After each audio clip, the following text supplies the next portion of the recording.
Bonjour et bienvenue à ce nouvel épisode de JCP. Alors voici le programme pour cette semaine de la revue d'actualité socio-économique. Avant toute chose, je précise que je ne suis qu'un citoyen ordinaire. Comme tout le monde, je peux me tromper. Aussi, je ne suis pas responsable de vos décisions ou de vos actes. Et on va commencer, une fois n'est pas coutume, par une bonne nouvelle. Donc pour les JO 2024, nous avons appris que il y avait un excédent de 76 millions d'euros dans le budget. Donc super, on va s'en féliciter. Donc ce serait la première fois que des Jeux Olympiques soient bénéficiaires. Sauf que ces chiffres-là ne recoupent que le budget d'organisation des Jeux Olympiques et pas tous les coûts liés aux Jeux Olympiques. On a un coût total de ces JO 2024 qui est estimé entre 9 et 11 milliards d'euros, qui regroupe donc les aspects purement organisationnels, mais aussi tous les travaux de stades et autres, les coûts pour l'État, et pour les aspects notamment sécurité, enfin est-ce que c'est inclus dedans tous les coûts de police et autres, et que dans le budget global il y a des coûts, des dépenses qui ne sont pas uniques pour les Jeux Olympiques et qui durent après, notamment si on construit des stades. Le fameux bassin de rétention en cas de débordement de la Seine, donc pour éviter que la Seine soit polluée, 1,4 milliard, donc qui sont dans ce budget-là de 9 à 11 milliards, hein, mais ne sont pas des coûts d'organisation proprement dit. Le village olympique, qui étaient donc des immeubles construits et qui après ont été vendus par les promoteurs comme des logements. D'un autre côté, il faut bien en tenir compte puisque ce sont des coûts qui n'auraient pas existé s'il n'y avait pas eu les Jeux Olympiques.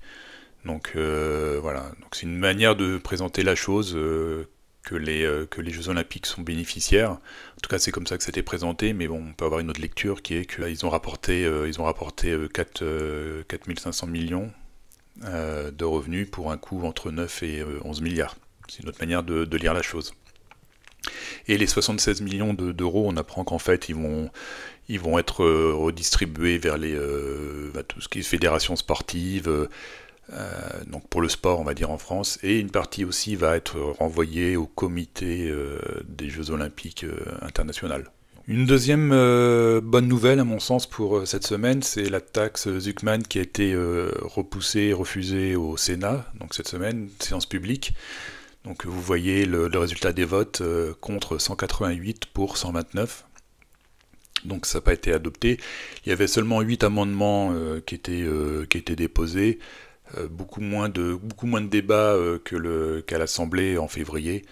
Bon, la cause était un peu entendue dès le départ, hein. Déjà en commission, c'était refusé. Voilà, le Sénat, qui est principalement à droite, il était convenu en quelque sorte que ce soit refusé. Alors en général, une loi qui passe d'un côté mais pas de l'autre, donc ça fait ce qu'on appelle la navette entre les deux assemblées, où ça passe par une commission mixte paritaire pour convenir d'un texte commun. Mais dans le cas présent, vu le gap des positions entre une assemblée et le Sénat, c'est peu probable. Ce sujet risque de revenir plutôt dans le débat de la loi de programmation du budget 2026, donc à l'automne. On peut s'attendre à des amendements qui pousseront pour que ce soit réintroduit dans le budget 2026. Faut pas être naïf, hein, même si ça passe. Donc cette loi qui vise les ultra riches, faut clairement s'attendre à ce que ça évolue pour cibler ensuite les super riches, puis les riches tout simplement. Parce qu'en pratique, les 20 milliards qui sont annoncés vont pas être encaissés, fameuse courbe de l'affaire, hein, et on va y revenir juste après. Donc le budget cible ne sera pas atteint. De plus, vu comment les finances sont gérées en France, cet argent sera forcément gaspillé. Donc à quoi bon récolter plus d'argent si ça ne sert à rien? Il faudra en récolter toujours plus. Enfin, on est vraiment dans une spirale de croissance des impôts, des recettes pour rien, puisque la situation ne s'améliore pas.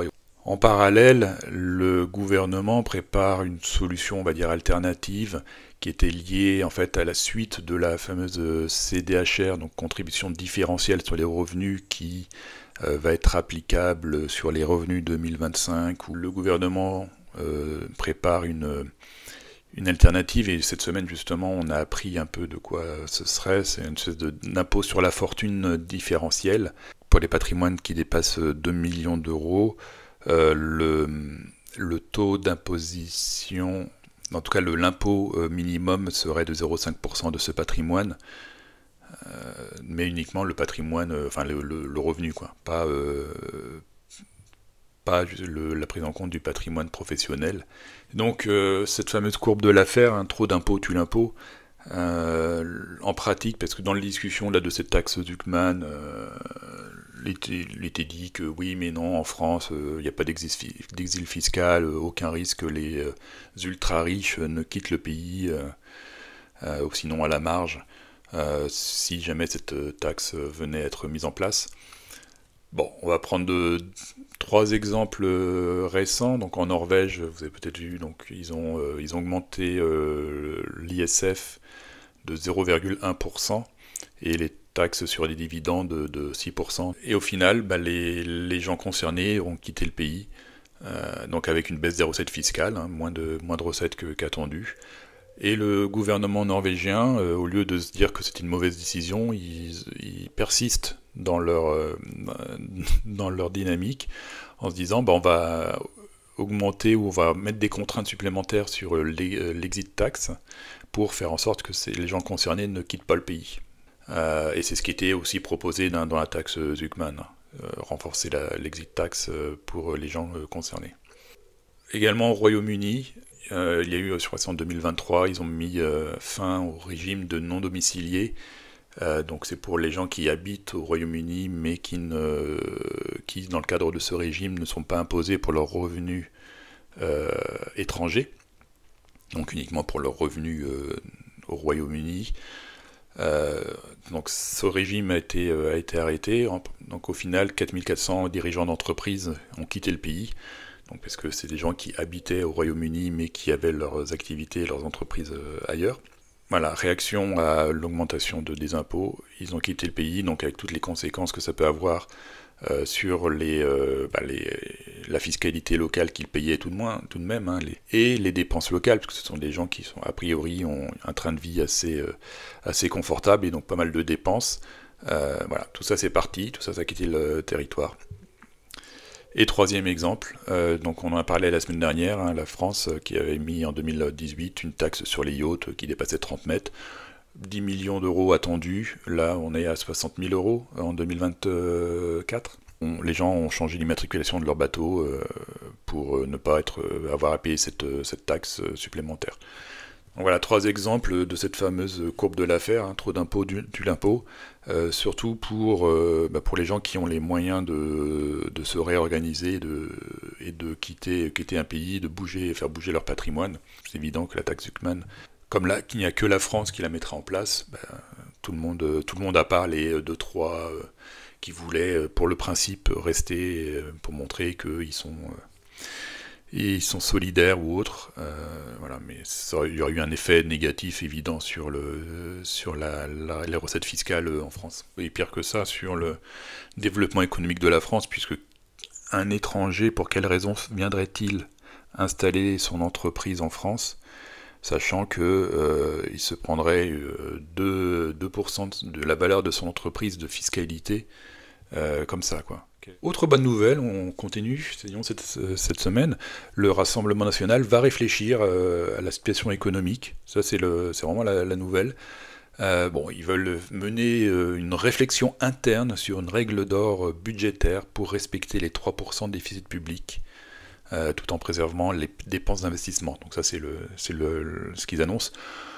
Bon, après, ce qui a fait débat, c'est que voilà, ça veut dire que le RN serait ouvert aux contraintes de l'Europe, tout ça. Bon, je pense que le problème n'est pas là.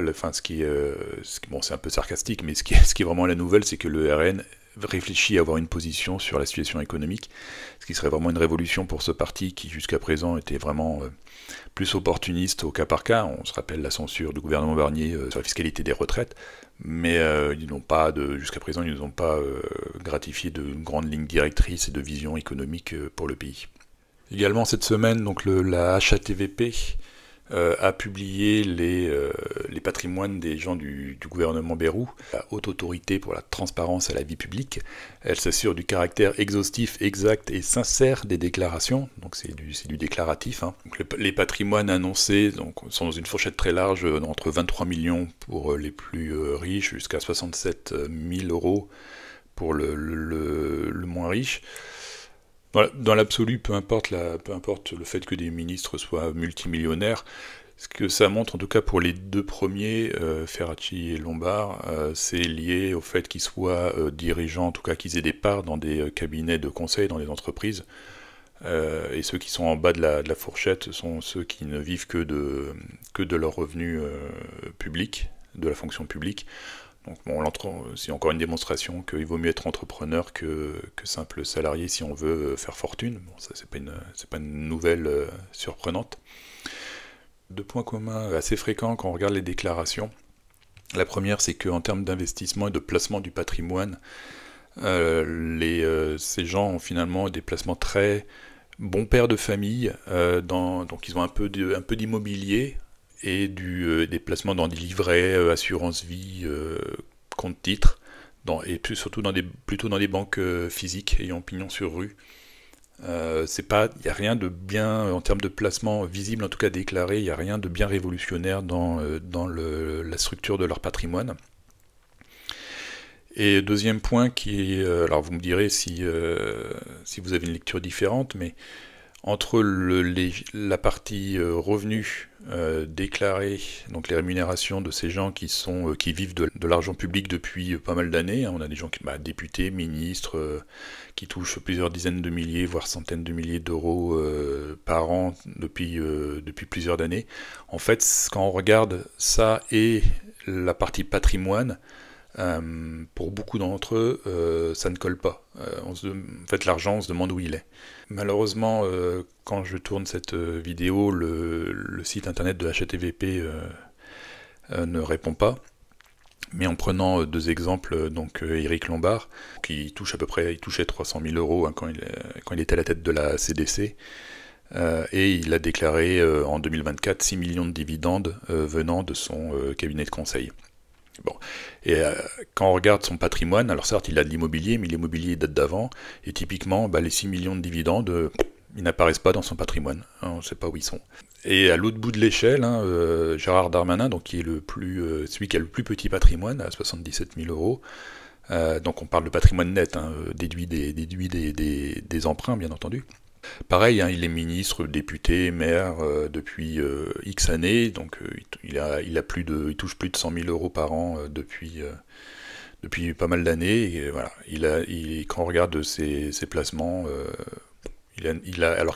certes il a un emprunt immobilier sur un petit appart, mais voilà, il annonce un patrimoine à 77 000 euros. Alors je sais pas ce qu'ils font de leur argent. Je sais pas, ils donnent tout dans des associations, ou alors peut-être leur parti politique.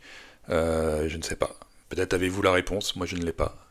Donc là, une moins bonne nouvelle, la Belgique, la note de la Belgique vient d'être rétrogradée par Fitch, qui passe de A à moins à A+. Et les raisons avancées par Fitch, hein, c'est donc une dette à 104% du PIB, un vieillissement de la population, une hausse des dépenses pour la défense et une instabilité politique chronique. Alors, toute ressemblance avec un pays voisin ne serait que pure coïncidence et fortuite. Alors le Figaro cette semaine nous apprenait que la taxe foncière allait subir un changement majeur en 2029. Ce qu'il faut savoir, c'est que la taxe foncière est basée sur une valeur locative cadastrale du logement, sur laquelle on applique des pourcentages selon les collectivités, départements, communes, tout ça. Mais donc cette valeur cadastrale du logement, c'est une valeur, c'est un loyer virtuel que recevrait le propriétaire si le logement était loué.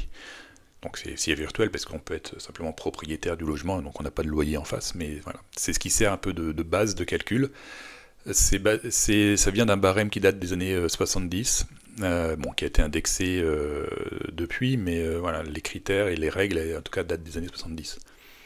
Et donc on apprend qu'en l'année prochaine, en 2026, les bailleurs devront indiquer dans la page gérer mes biens immobiliers là sur le site des impôts, ce qui est tous les ans actuellement fin juin, il faut mettre à jour la situation des différents logements, s'il y a un locataire, si c'est une résidence secondaire, voilà. Mais l'indication du loyer dans le cas où le propriétaire est bailleur n'est pas exigée, c'est seulement une option.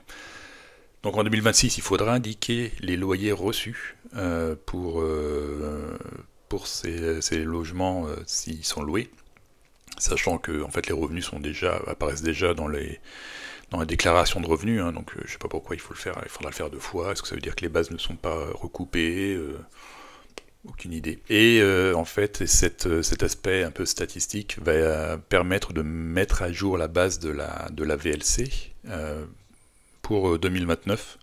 Et donc en 2029, les VLC seront réactualisés. Bon, faut s'attendre à ce que ce soit fortement à la hausse, hein, puisque les critères et les règles ont pas mal changé.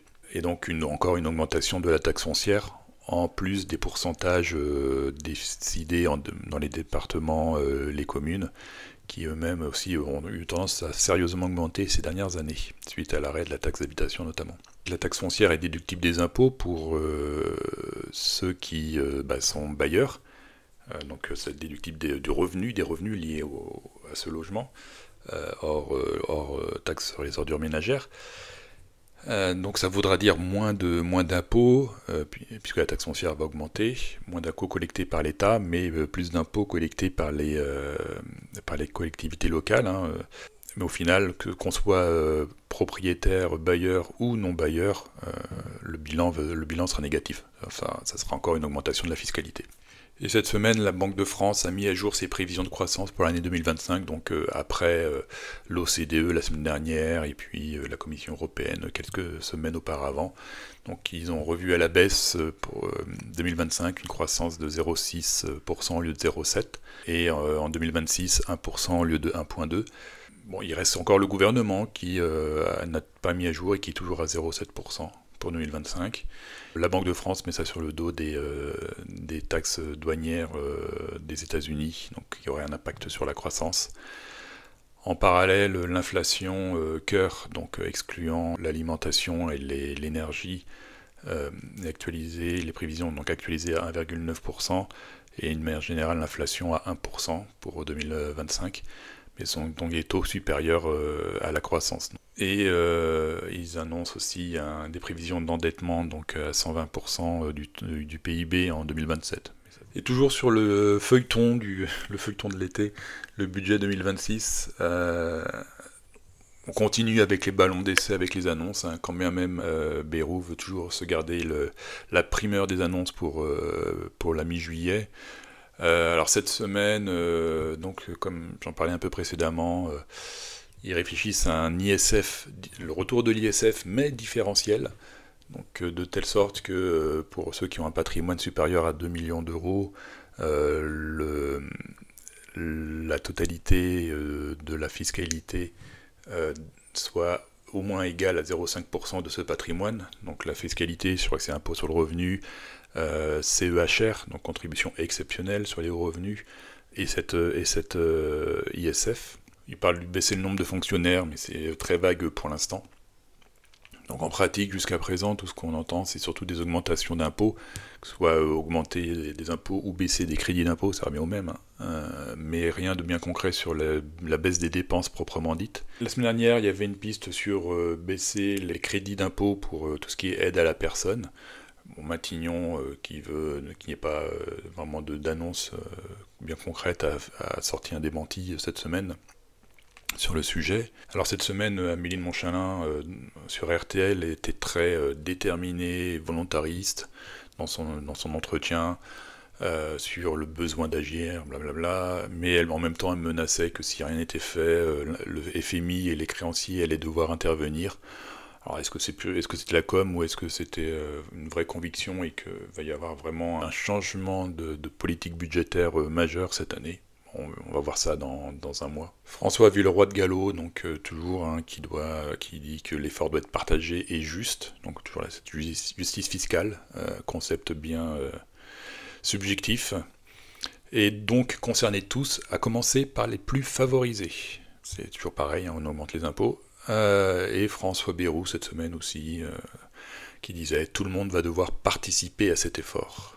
Rien de concret, mais toujours de la com, pour faire du teasing d'ici la mi-juillet. Et au final, quand on voit ça, enfin, c'est désespérant en fait de voir que pas de révolution à espérer dans la manière dont le budget est fait en France. On peut vraiment se poser la question si l'intervention du FMI ne serait pas souhaitable et vraiment faire changer la philosophie budgétaire dans ce pays. Parce que sinon on va continuer à faire du bricolage. On verra dans un mois, mais je crains que ce soit encore du bricolage comme l'année dernière. Et qu'avec une assemblée qui va à peu près rien décider, sauf des mesures un peu populistes, on voit de toute façon 2026 s'annonce aussi moisi que 2025. On pourrait se dire que la BCE va peut-être intervenir et mettre des contraintes sur la France avant l'intervention du FMI pour ne pas déstabiliser la zone euro, parce que c'est évident que si la France était malmenée, la zone euro serait quand même chahutée. Donc peut-être que la BCE va intervenir avant pour éviter qu'il y ait trop de vagues au niveau européen. Et puis sur des sujets un peu plus sociaux que économiques, alors donc un vieux cheval de bataille de notre cher président, donc qui cette semaine, suite à un meurtre d'un adolescent sur une surveillante de son collège, a profité de l'occasion pour en remettre une couche sur son dada de contrôle des réseaux sociaux. Donc en disant qu'il voulait que les réseaux sociaux ne soient pas accessibles aux moins de 15 ans. Il faut savoir que qu'il en parle depuis des années, donc là il a encore profité de l'occasion pour remettre ça sur la table, hein, profiter de l'émotion globale pour faire passer des mesures de perte de liberté, hein, c'est comme ça que ça marche. Il faut savoir qu'il y a une loi, donc 2023-566, qui a été votée donc en 2023, qui était porté par le parti d'Édouard Philippe, hein, le parti Horizon, donc qui mettait en place cette contrainte des moins de 15 ans. Mais les décrets d'application ont été bloqués par l'Union européenne. Et c'est pour ça que Macron, là, cette semaine, disait qu'il donnait quelques mois pour essayer de convaincre la Commission européenne, sinon il le ferait de son côté, tout seul de son côté. C'est parce que voilà, ça bloque depuis 2 ans et il veut faire un passage en force, quoi. Alors, vous avez compris, hein, pour empêcher, pour que l'État empêche les moins de 15 ans d'accéder aux réseaux sociaux, ça veut dire que il faudra s'identifier pour pouvoir se connecter aux réseaux sociaux.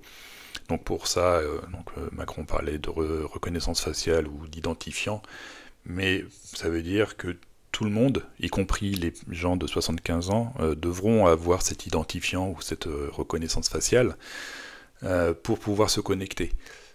Donc toute la population sera contrôlée et devra avoir cet identifiant pour pouvoir accéder aux réseaux sociaux.